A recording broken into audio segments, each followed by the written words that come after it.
evening from Washington University in St. Louis, Missouri. I'm Gwen Eiffel of the NewsHour and Washington Week on PBS.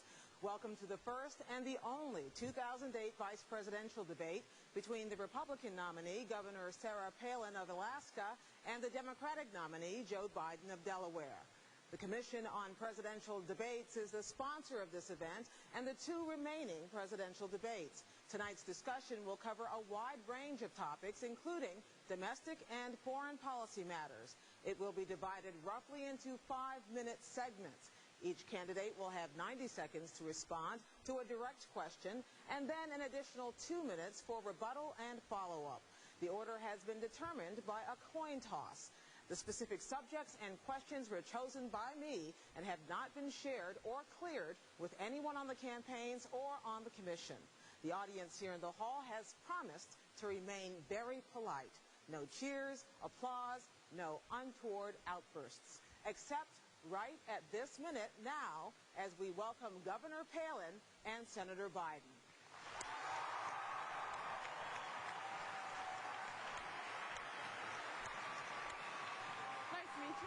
Hey, can I call you Joe? Okay, good.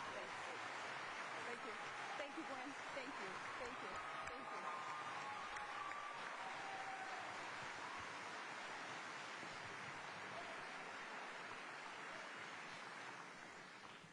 Welcome to you both. As we had determined by a coin toss, the first question will go to Senator Biden with a 90-second follow-up from Governor Palin. The House of Representatives this week passed a bill, a big bailout bill, or didn't pass it, I should say. The Senate decided to pass it, and the House is wrestling with it still tonight. As America watches these things happen on Capitol Hill, Senator Biden, was this the worst of Washington or the best of Washington that we saw play out? Well, let me begin by thanking you, Gwen, for hosting this. Governor, it's a pleasure to meet you, and it's a pleasure to be with you. I think it's neither the best or worst of Washington, but it's evidence of the fact that the economic policies of the last 8 years have been the worst economic policies we've ever had. As a consequence, you've seen what's happened on Wall Street. If you need any more proof positive of how bad the economic theories have been, this excess of deregulation, the failure to oversee what was going on, letting Wall Street run wild, I don't think you needed any more evidence than what you've seen now. So the Congress has been put, Democrats and Republicans have been put in a very difficult spot. But Barack Obama laid out 4 basic criteria for any kind of rescue plan here. He first of all said there has to be oversight. We're not going to write any check to anybody unless there's oversight for the Secretary of Treasury. He secondly said you have to focus on homeowners and folks on Main Street. Thirdly, he said that if you have to treat the taxpayers like investors in this case. And lastly, what you have to do is make sure the CEOs don't benefit from this, because this could end up, in the long run, people making money off of this rescue plan.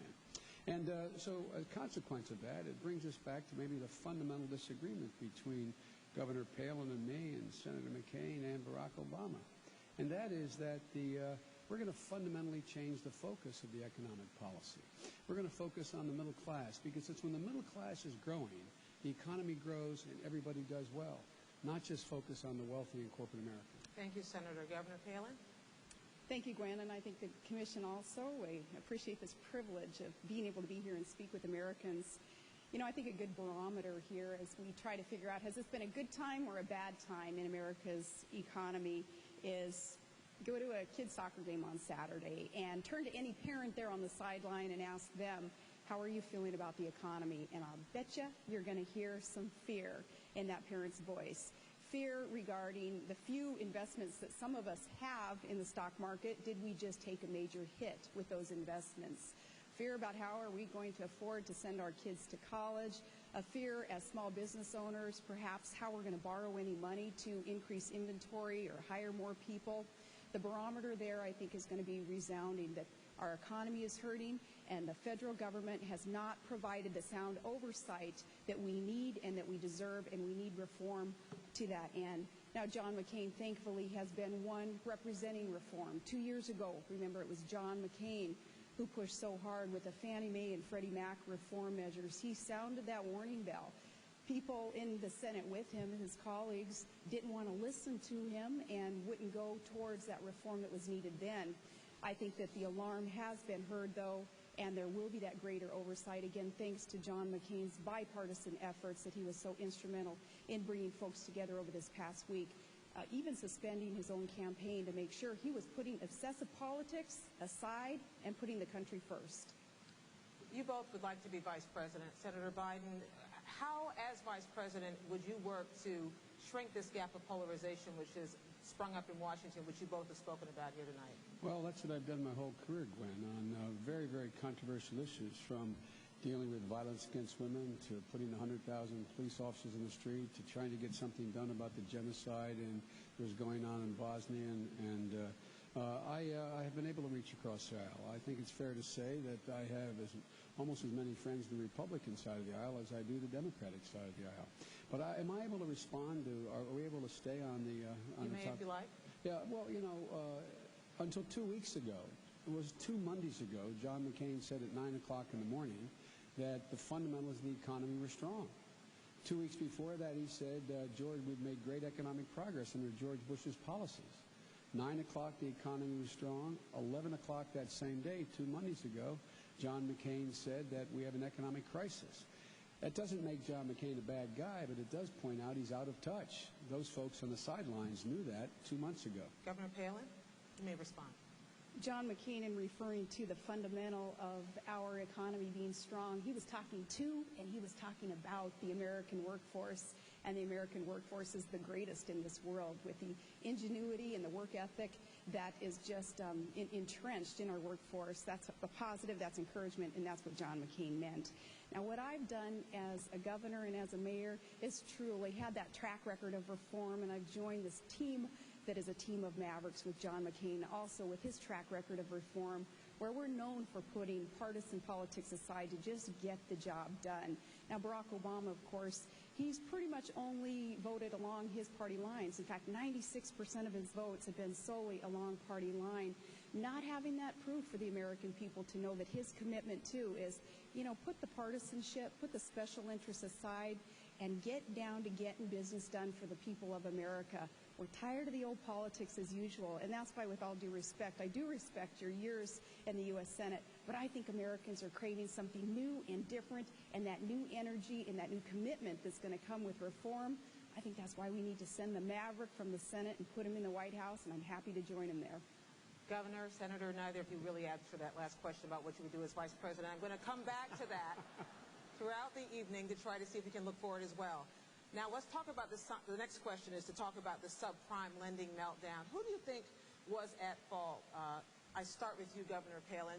Was it the greedy lenders? Was it the risky homebuyers who shouldn't have been buying a home in the first place? And what should you be doing about it? Darn right it was the predator lenders who tried to talk Americans into thinking that it was smart to buy a $300,000 house if we could only afford a $100,000 house. There was deception there. And there was greed, and there is corruption on Wall Street. And we need to stop that. Again, John McCain and I, that commitment that we have made, and we're going to follow through on that, getting rid of that corruption. One thing that Americans do at this time also, though, is let's commit ourselves, just everyday American people, Joe Sixpack, hockey moms across the nation. I think we need to band together and say, never again. Never will we be exploited and taken advantage of again by those who are managing our money and loaning us these dollars. We need to make sure that we demand from the federal government strict oversight of those entities in charge of our investments and our savings. And we need also to not get ourselves in debt. Let's do what our parents told us before we probably even got that first credit card. Don't live outside of our means. We need to make sure that as individuals, we're taking personal responsibility through all this. It's not the American people's fault that the economy is hurting like it is, but we have an opportunity to learn a heck of a lot of good lessons through this and say, never again will we be taken advantage of. Senator. Well, Gwen, 2 years ago, Barack Obama warned about the subprime mortgage crisis. John McCain said shortly after that in December he was surprised there was a subprime mortgage problem. John McCain, while Barack Obama was warning about what we had to do, was literally giving an interview to the Wall Street Journal saying that I'm always for cutting regulations. We let Wall Street run wild.